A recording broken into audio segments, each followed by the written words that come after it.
What happens when an army builds a weapon that breaks every rule it has ever trusted down, then hands it to soldiers who don't even believe it will work? At the time this tank was conceived, the logic of armored warfare was rigid, almost dogmatic. Tanks were supposed to be predictable.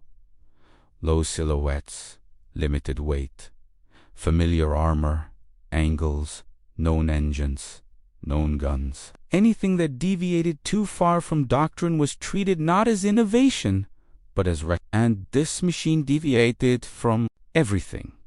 Its shape looked wrong. Its weight made engineers nervous. Its mechanical layout raised eyebrows in every briefing room where it was mentioned. From the moment the first prototype rolled out of the testing yard, it became a punchline. Senior officers joked that it belonged in a factory museum, not on a battlefield. Engineers whispered that it would never survive sustained combat. Tank crews called it unreliable, unstable, even suicidal to operate. Some nicknamed it the rolling coffin. Others said it looked like something designed by people who had never seen a real war. On paper, it violated established principles of mobility, visibility, and logistics. On instinct alone, it felt like a mistake. And that instinct nearly killed the project. Behind closed doors, procurement officers debated whether the tank was an embarrassment or merely a costly distraction. Reports piled up listing flaws: excessive strain on the transmission, untested suspension behavior under fire, fuel consumption far beyond standard operational planning. Every new test seemed to confirm the same conclusion: this machine was too strange, too experimental, too risky to justify deployment. In a war already draining resources, there was little patience for eccentric ideas. But here's the detail most people missed at the time. This tank was never designed to fit existing doctrine. It was designed because doctrine was failing. Enemy defensive lines had grown deeper, denser, and more lethal. Anti-tank guns were positioned in overlapping fields of fire. Infantry defenses were layered with obstacles, mines, and fortified positions that standard armored units could no longer breach without catastrophic losses. Every offensive stalled at the same point. Armies could advance, but they could not break through. Mobility existed, firepower existed, but shock had vanished from the battlefield. The experimental tank was an attempt to restore that shock. Its designers understood something uncomfortable. Winning the next phase of the war would require a machine that did not behave like a tank at all. It needed to absorb punishment that would destroy conventional armor. It needed to move in ways the enemy could not easily predict. Most importantly, it needed to survive long enough under concentrated fire to punch a hole where no hole should be possible. That philosophy made traditionalists furious. To them, the tank was inefficient, inelegant, and dangerously unorthodox. They believed wars were won by refinement, not disruption, incremental improvements, not radical departures, and so the experimental tank was sidelined, assigned low priority, tested quietly, and discussed with a mix of sarcasm and concern. Yet even as it was mocked, something strange happened during trials. When the tank encountered simulated enemy defenses, it didn't behave like other armored vehicles. Where standard tanks stalled, it kept moving. Where anti-tank weapons were expected to cripple it, the damage was absorbed, redistributed, survived. Observers noted that crews inside reported something unsettling: not confidence, but inevitability. The feeling that once the machine started forward, stopping it required more than firepower. It required time the enemy might not have. Still, none of that mattered in the conference rooms. Wars are not decided by trial data alone. They are decided by belief, and almost no one believed in this tank until the battlefield forced their hand. A crisis was forming at the front. Enemy lines that had resisted every assault were tightening. Casualties were mounting. Commanders were running out of options that didn't involve sacrificing entire units for marginal gains. In that moment, the question was no longer whether the experimental tank was perfect, but whether it was different enough to matter. The machine that had been laughed out of briefings was suddenly dragged back into the conversation, not because it was trusted, but because nothing else remained. And when orders finally came down to move it forward, the men assigned to operate it understood one thing clearly. If the tank failed, it wouldn't just confirm the jokes, it would bury them with it. If this story already challenged what you thought you knew about armored warfare, pause for a moment and think about why. Military history isn't just about weapons, it's about decisions, misjudgments, and the moments when rigid doctrine collides with brutal reality. Understanding why this tank was mocked, ignored, and nearly abandoned is essential to understanding how it was able to do what no other machine could. That's why your engagement here actually matters. If you're following the logic, the tension, and the hidden dynamics behind this moment in history, leave a comment right now. Tell me what you think made military leaders dismiss this tank at first. Was it arrogance, fear of change, or blind trust in outdated doctrine? Writing it down forces you to process the strategy, not just consume the story. And if you value deep, well-researched military history that goes beyond surface-level facts, hit the like button. It signals that this kind of detailed analysis focused on tactics, innovation, and turning points in warfare deserves to reach more people who actually care about understanding conflict, not just glorifying it. Make sure you subscribed as well. What comes next isn't just a continuation of this story, it's where the logic begins to break down, where doctrine starts to fail, and where the battlefield exposes truths no war manual was prepared to admit. Every army fights two wars at once, one against the enemy in front of them and another against their own beliefs about how war is supposed to be fought. At the moment this experimental tank was conceived, armored doctrine had hardened into something almost religious. Tanks existed to exploit breakthroughs, not to create them. Infantry and artillery were expected to soften defenses. Armor would then move through gaps, maneuver, encircle, and collapse resistance from behind. Speed mattered. Reliability mattered. Predictability mattered. Anything slow, heavy, or mechanically unconventional was treated as a liability, not an asset. This tank violated all of that. It was heavier than doctrine allowed, slower than planners preferred. Its silhouette was taller, its profile easier to spot. Logistics officers hated it because it strained bridges, transport rails, and recovery vehicles. Field commanders disliked it because it didn't fit neatly into existing unit structures. It couldn't keep pace with fast-moving formations, and it couldn't be easily supported by standard recovery or maintenance units. On paper, it was a doctrinal orphan, but doctrine had a blind spot one. It didn't want to admit enemy defenses had evolved faster than armored theory. Defensive lines were no longer thin belts meant to be pierced by speed. They were layered systems, obstacles, anti-tank ditches, minefields, hardened strong and interlocking fields of fire designed specifically to kill tanks the moment they slowed down. Fast, lightly protected armor reached these zones and died there. Medium tanks bogged down, burned, or were forced to retreat. Breakthroughs were becoming theoretical concepts rather than battlefield realities. Doctrine said this was a tactical problem. Reality said It was a structural one. The experimental tank wasn't designed to maneuver around enemy defenses. It was designed to move through them.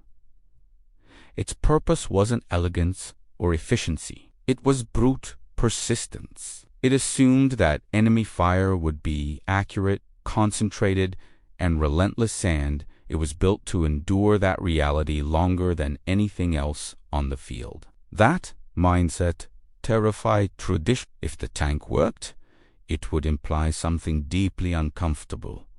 That decades of armor theory were incomplete. That mobility alone was no longer enough. That shock wasn't just about speed, but about psychological dominus, that ability to advance under fire when the enemy expected you to stop. And if it failed, it would fail spectacularly. Doctrine also feared what success would invite. If commanders began relying on machines like this, it would reshape how wars were planned. Infantry would be forced to adapt. Artillery coordination would change.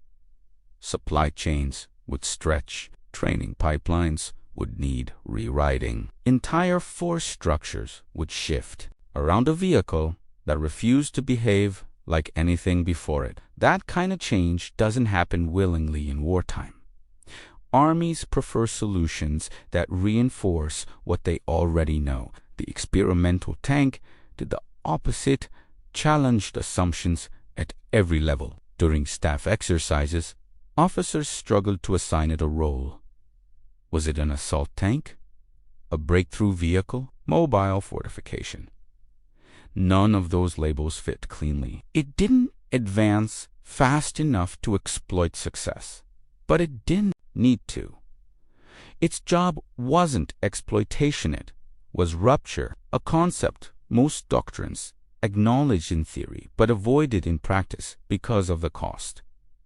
And that cost was real. Using the tank meant accepting higher fuel consumption, slower operational tempo, and increased maintenance risk. It meant committing crews to a machine expected to absorb punishment others could not. It meant betting that fare on both sides of the battlefield would matter as much as firepower. Most generals didn't want to make that bet.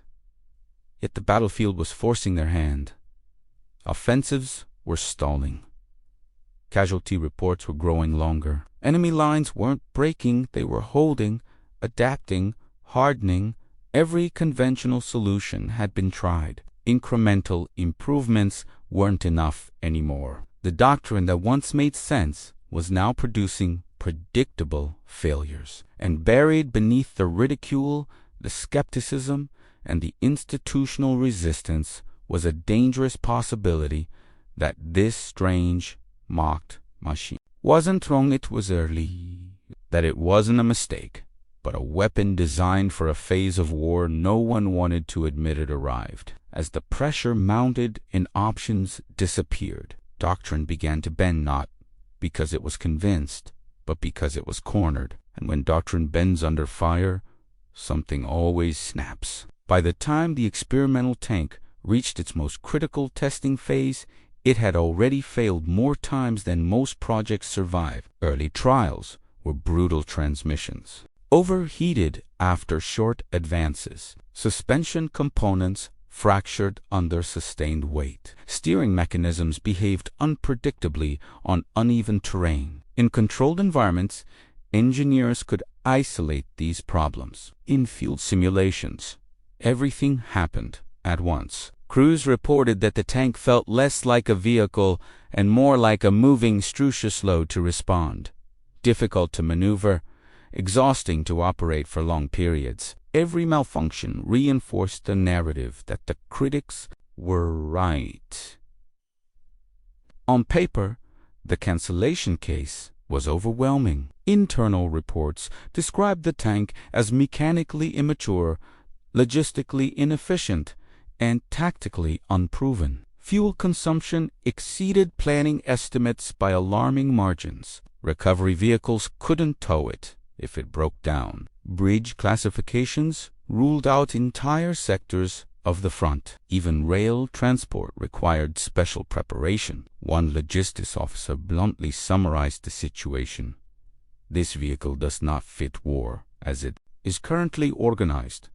That sentence nearly ended the project. But something unusual was happening, and that is something easy to overlook if you were searching for reasons to kill the program. When the tank failed, it didn't fail catastrophically. Other armored vehicles, when compromised, were disabled, penetrated, or destroyed. This one absorbed damage and kept moving, sometimes barely, sometimes awkwardly, but still forward, where conventional tanks were knocked out by single decisive hits. This machine survived multiple impacts that should have ended it. Engineers noticed it first, then test observers, then intelligence officers. The tank's survivability curve didn't behave like anything they had measured before. Damage that should have resulted in total loss instead translated into degraded performance, reduced speed, limited travel, mechanical strain, but not destruction. In simulated kill zones, it lingered longer than expected. In live-fire exercises, crews reported something unsettling. Enemy gunners kept firing at it far longer than doctrine predicted. They couldn't believe it was still coming. Those observations never appeared in the official summaries. They circulated informally, discussed in side conversations, buried in annexes few decision-makers bothered to read. Because survivability alone wasn't enough to justify a weapon that broke so many rules. And secrecy made it worse. The trials were quietly moved away from standard proving grounds.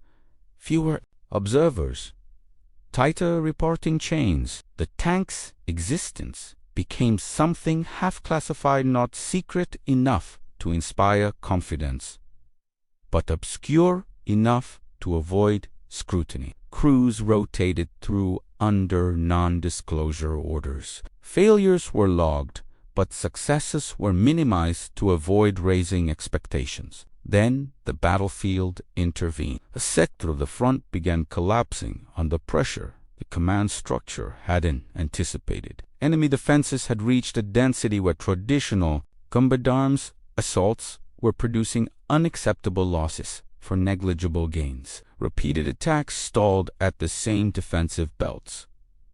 Infantry couldn't advance without armor. Armor couldn't advance without suffering crippling losses. Artillery saturation softened positions, but never enough. The offensive clock was running out. In that environment, the experimental tank stopped being a flawed idea and became a last option, not a solution, an experiment under fire. Commanders didn't suddenly be leaving eating. They simply ran out of alternatives that didn't involve strategic failure. The decision to deploy it wasn't celebrated. It wasn't even announced. It was authorized quietly, framed as a limited operational test. A handful of vehicles, narrow objectives, new guarantees, no expectation of success, only observation. What made the decision truly dangerous wasn't the risk of failure. It was the risk of partial success. If the tank failed completely, it would confirm every criticism and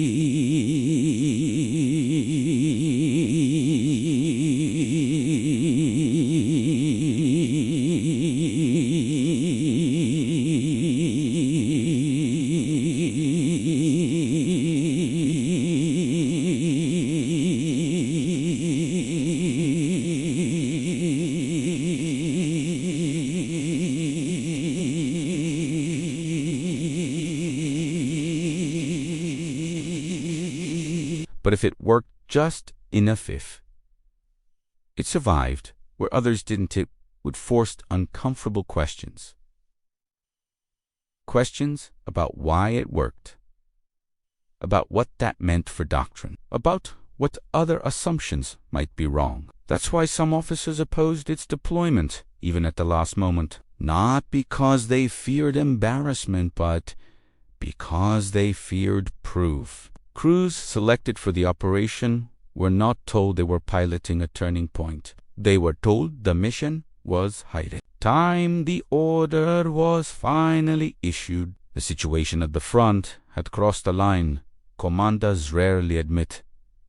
Exists a point where planning gives way to survival. The enemy line wasn't just holding, it was hardening. Each failed assault gave defenders more data, more confidence, more time to adapt. Anti-tank crews adjusted their firing lanes. Infantry learned exactly where attacking armor slowed, where it hesitated, where it died. What had once been a defensive belt was now a living system, evolving faster than the attackers could respond. Every new offensive followed the same grim pattern.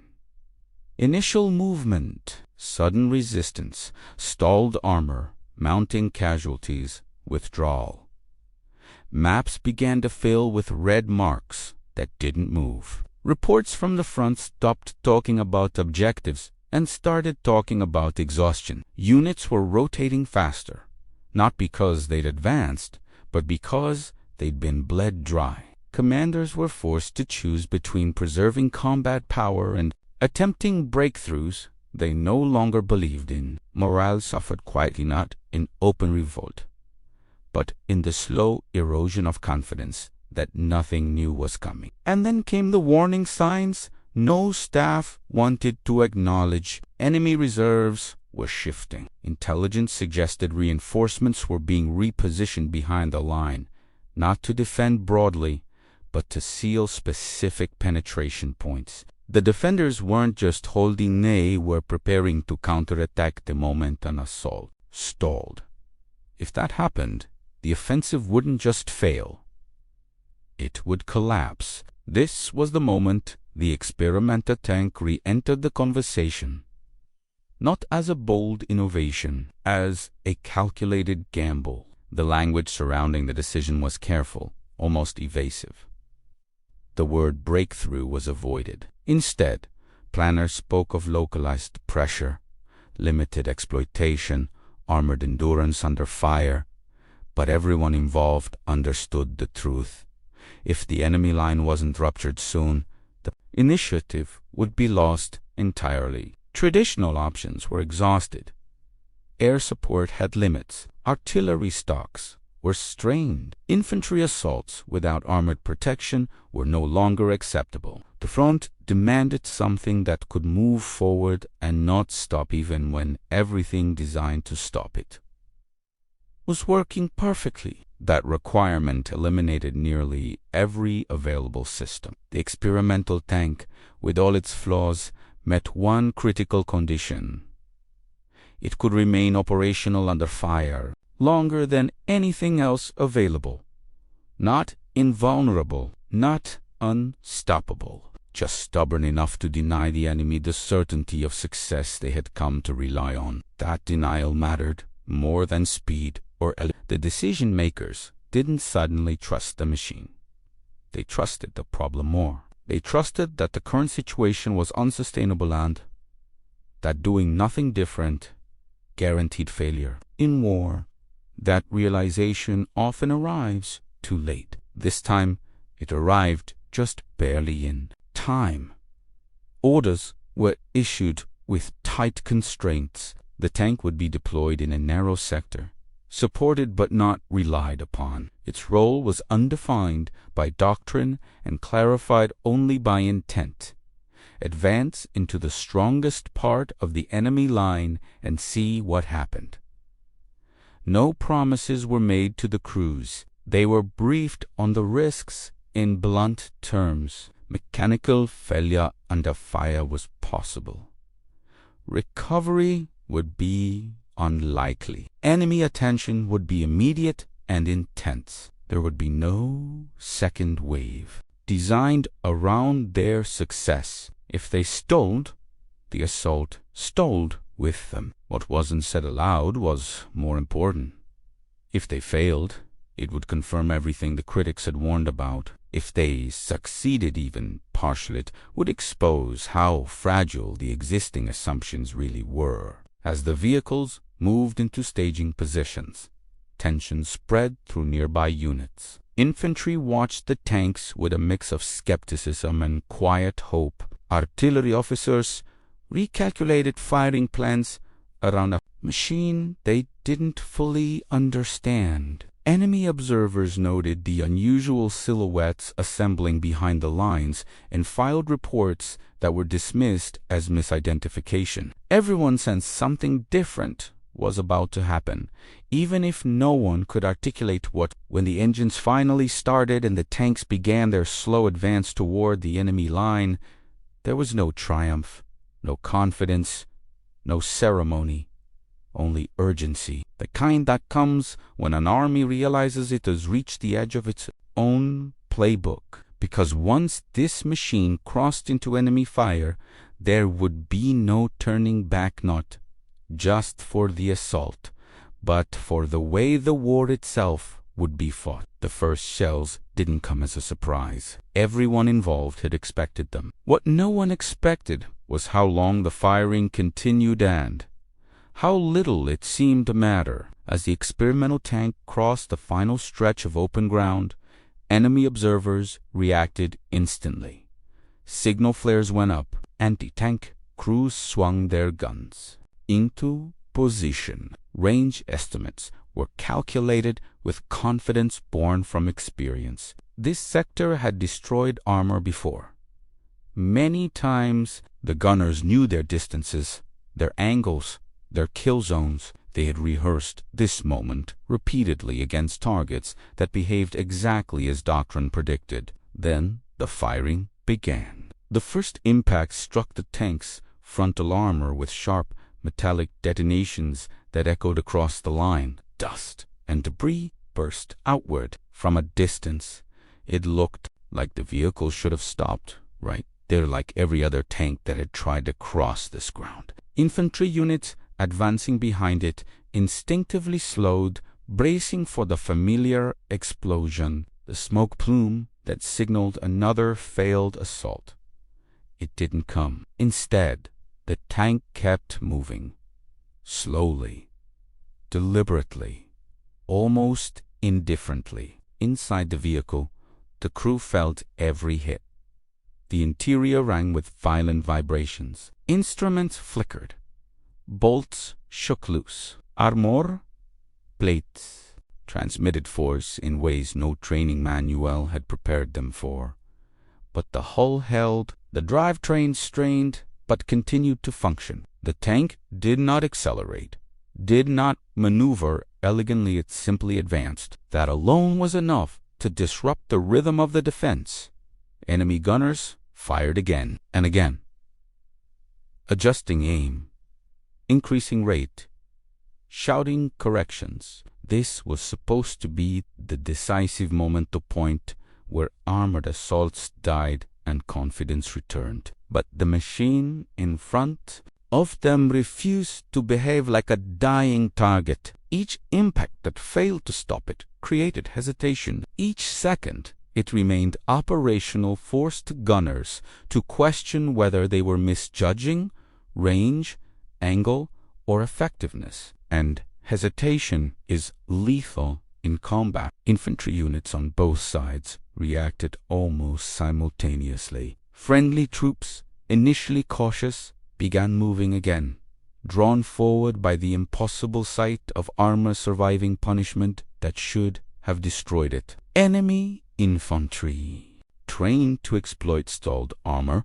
found themselves uncertain, waiting for a breakdown that never quite happened. Then the tank reached the obstacle line. Mines detonated beneath its tracks. Shockwaves lifted the hull momentarily, throwing dirt and smoke into the air. Observers believed this would be the end. Instead, When the smoke cleared, the tank was still there. Damaged, slowed, but advancing. Track elements had been compromised, but redundancy kept traction just barely intact. That was the moment something changed. Enemy fire intensified not strategically, but emotionally. Weapons that should have shifted targets stayed locked on the tank. Gunners focused on finishing what should have already been finished. Ammunition expenditure spiked. Coordination slipped. Fire discipline collapsed under frustration. And while that attention was fixed, other units moved. Supporting armor advanced behind the distraction. Infantry crossed ground that had been a kill zone minutes earlier. Artillery observers reported confusion along the enemy. Line positions firing continuously, but achieving nothing decisive. Command posts struggled to interpret reports that contradicted expectations. The experimental tank was no longer just a vehicle. It had become a problem the enemy had not trained to solve. Even its limitations contributed to the effect. Its slow speed made it seem inevitable. Its refusal to withdraw suggested invulnerability, even when it wasn't. The psychological impact far exceeded its physical footprint. By the time the tank reached the forward trench line, the defensive system around it was already unraveling, not from collapse, but from fixation. Enemy forces had committed too much effort to stopping one machine and too little to responding to everything else now moving with it. What began as first contact was rapidly becoming something more dangerous, a breach. And once a defensive line begins to question its own assumptions, it rarely recovers in time. The enemy didn't fail because they lacked firepower. They failed because they misunderstood what they were fighting. From the moment the experimental tank survived its first sustained barrage, enemy commanders began interpreting the situation through the wrong lens. Their assumption was simple and deadly. This was a one-off anomaly, not a new threat.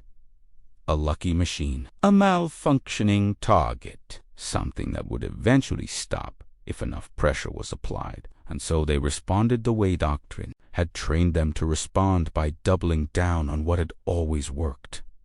That instinct sealed the outcome. Instead of adapting their defense, they reinforced it. Anti-tank guns stayed locked on the advancing vehicle long after standard engagement timelines should have forced a shift. Crews fired until barrels overheated.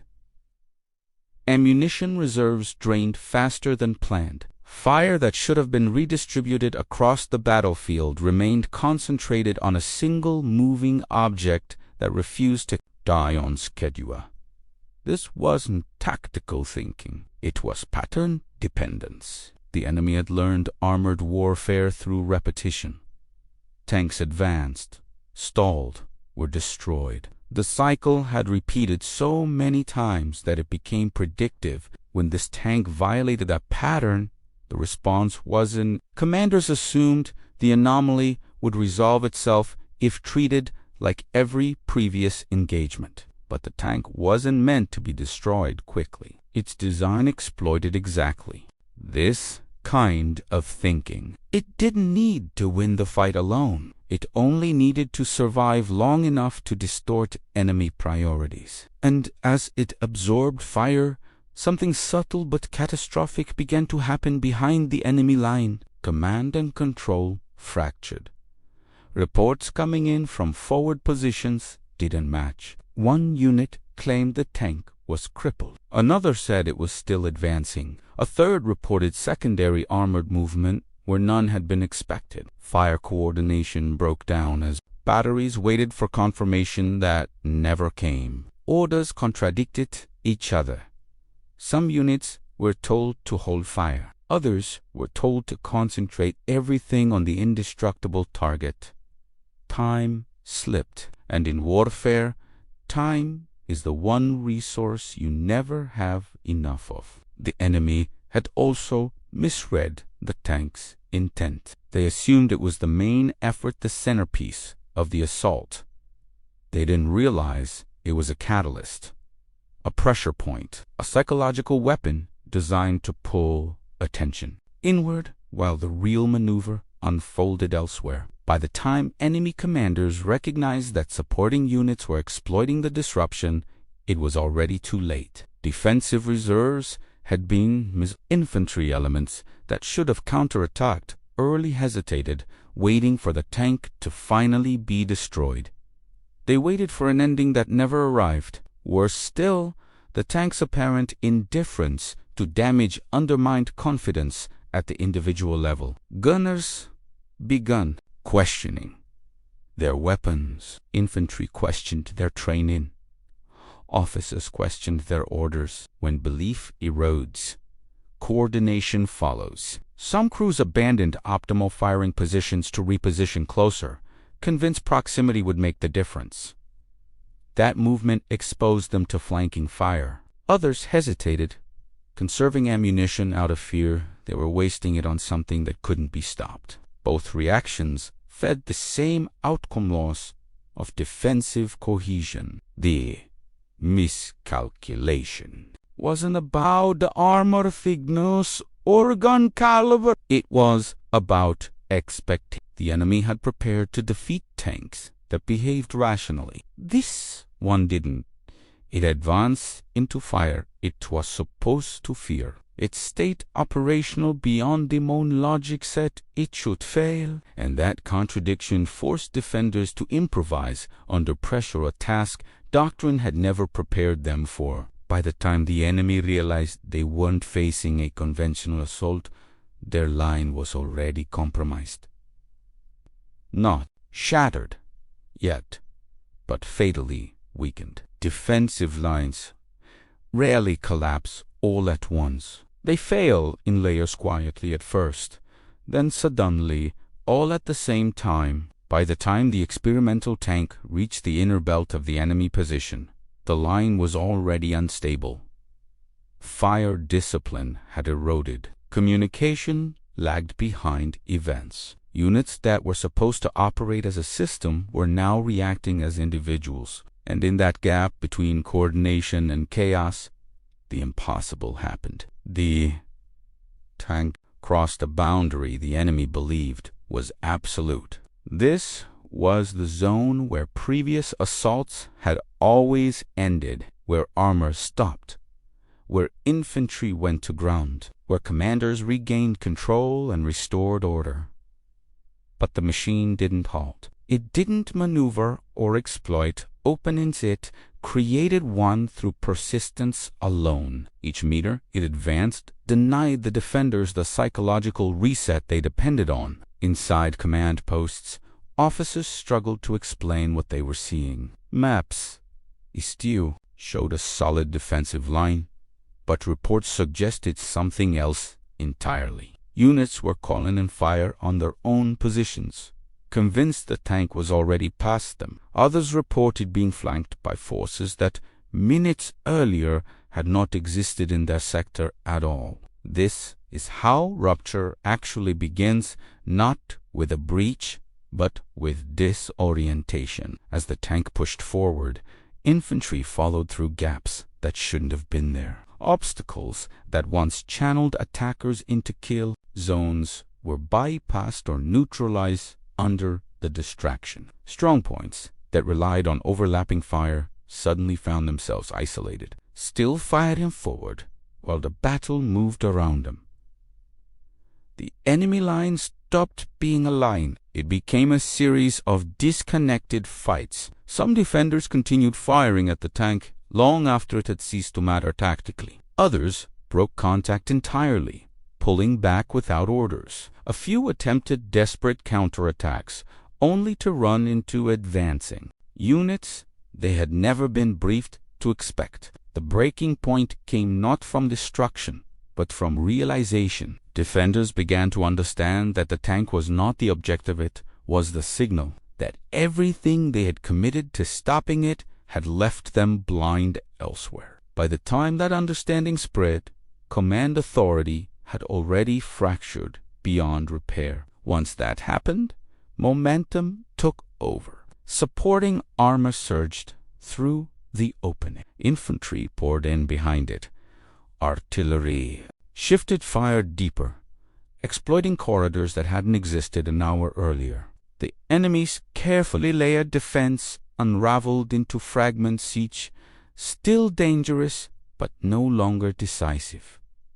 From the outside, it looked like a sudden collapse. From the inside, it felt like drowning in slow motion. The tank itself, battered and damaged, was no longer leading the advance. It didn't need to.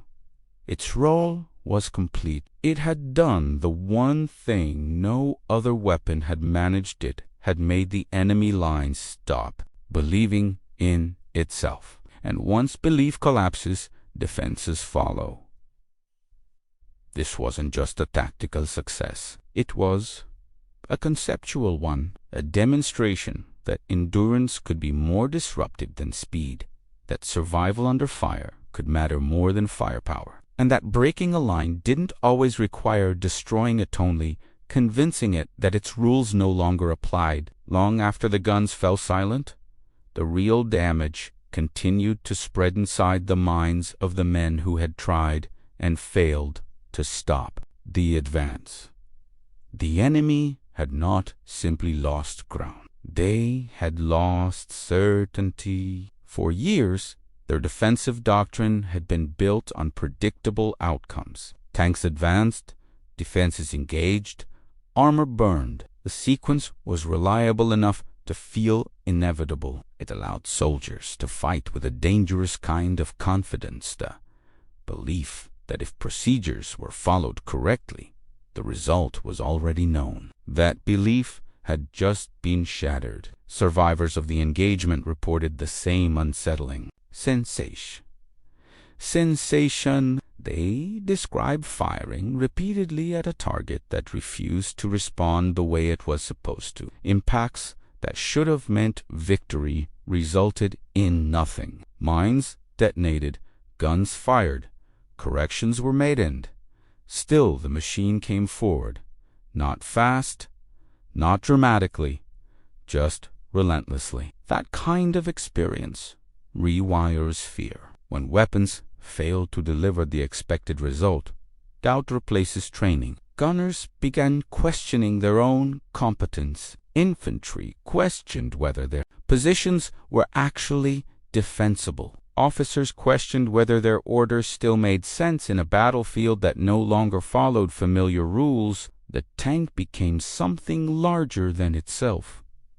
Rumors spread faster than facts. Some claimed it was immune to standard anti-tank rounds. Others believed it carried secret armor alloys or internal reinforcement systems unknown to intelligence. A few swore it had been hit dozens of times without slowing. None of these accounts were entirely accurate, but accuracy didn't matter anymore. Perception did. Enemy units that had not even encountered the tank began adjusting their behavior. Fire was opened earlier, at longer ranges, often without coordination. Ammunition was expended aggressively, sometimes wastefully, driven by the fear of facing something that could not be stopped once it started moving. In some sectors, defensive positions were abandoned prematurely, not because they were compromised, but because no one wanted to be there if that machine appeared. Psychological shock ripples outward. Even command staff were affected. Intelligence assessments became cautious, then contradictory. Reports exaggerated the tank's capabilities, not out of propaganda, but out of uncertainty. If one machine could do this, what else had the enemy changed? What other assumptions were now wrong? That uncertainty forced defensive leaders into a reactive posture. Instead of shaping the battlefield, they began waiting for the next anomaly. Waiting is deadly in war. It surrenders initiative without a fight. Meanwhile, friendly forces felt the opposite effect. Infantry who had previously advanced hesitantly now moved with confidence behind armor that seemed supporting units took risks they wouldn't have dared before. The tank didn't just break a line, it rewrote expectations about what was possible under fire. The most dangerous weapons in war are not the ones that destroy, but they are the ones that destroy belief. From that moment on, every report of armor movement carried a new question for the enemy. Is this another one? And that question slowed decisions, delayed reactions, and fractured coordination across the front. The tank never needed to appear again to do damage. Its shadow was enough. What followed the battle was not celebration but reassessment. In the days immediately after the breakthrough, official reports were cautious, almost restrained. No one rushed to declare the experimental tank a miracle weapon. Damage reports were extensive. Maintenance logs showed brutal wear. Engineers pointed out how close the vehicle had come to immobilization. On paper, it was still deeply flawed. But something had changed in how people spoke about it. The laughter was gone. Instead of jokes, there were questions. Detailed ones, tactical ones, uncomfortable ones. Why had it survived where others failed? Why had enemy fire fixation been so severe? Why had a single machine caused a systemic collapse rather than a localized disruption? These weren't questions about hardware alone. They were about doctrine, psychology, and the assumptions that had quietly governed armored warfare. Staff officers began replaying the engagement frame by frame. They noticed patterns they hadn't seen before. The tank's value wasn't in speed, accuracy, or even firepower. It was in its ability to occupy enemy attention far longer than expected. Time, not terrain, had been the resource it seized. That insight changed everything. Design teams were instructed to stop asking how fast a vehicle could move and start asking how long it could remain under fire. Survivability metrics were revised.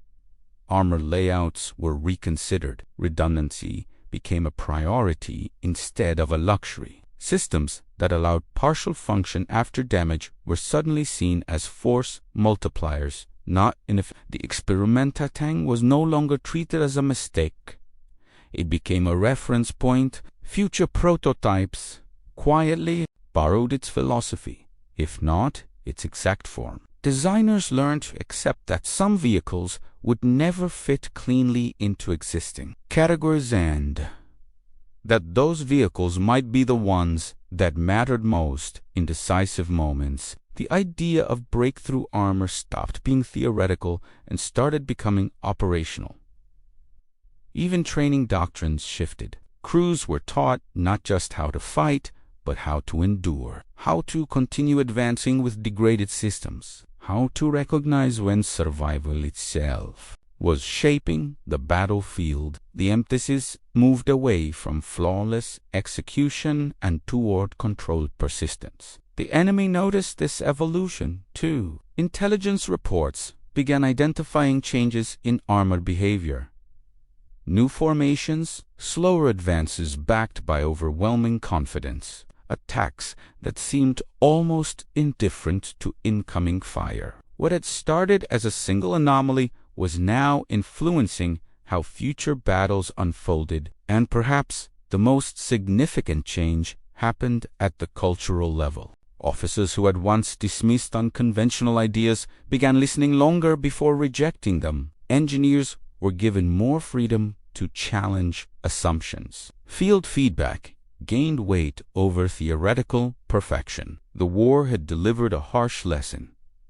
Innovation doesn't always arrive polished. Sometimes it arrives battered, barely functional, and just effective enough to force everyone to rethink what matters. The tank that had once been mocked had done more than break an enemy line. It had broken an intellectual one. Long after the battlefield was cleared and the wreckage counted, the real consequences of that day continued to unfold quietly, relentlessly, and far beyond the original front line. The experimental tank did not become a mass-produced wonder weapon.